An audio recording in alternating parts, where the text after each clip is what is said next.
আসসালামু আলাইকুম ভিউয়ার্স, আজকে আমি ডিম ভুনা করে দেখাবো।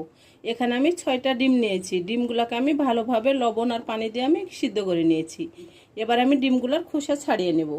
আমি ডিমগুলা ছিলে নিয়েছি। এবার আমি ডিমগুলোকে এভাবে একটা ছুরির সাহায্যে আমি 4 ভাগ করে নেব। আমি এখানে লবণ আর হলুদ আমি মাখিয়ে নেব। চুলায় আমি হাঁড়ি বসিয়ে দিয়েছি, গ্যাসটা আমি অন করে দিয়েছি। আমি এবার দিয়ে দেবো তেল। এখানে আমি 1 কাপ সয়াবিন তেল দিয়ে দিলাম। তেলটা আমার ভালোভাবে গরম হয়ে গেছে। আমি এবার দিয়ে দেবো ডিম। এবার আমি ডিমগুলোকে 3 থেকে 4 মিনিট আমি ভালো করে নেড়ে চেড়ে আমি ভেজে নেব। ডিমগুলো আমি উঠে নিয়েছি। ওই তেলের মধ্যে আমি দেব পেঁয়াজ কুচি। এখানে আমি 1 কাপ পেঁয়াজ কুচি দিয়ে দিলাম। পেঁয়াজটাকে এবার আমি ব্রাউন কালার করে ভেজে নেব। এখানে আমি দিয়ে দিলাম 1 চামচ রসুন বাটা। আমি দিয়ে দেবো স্বাদ অনুযায়ী লবণ।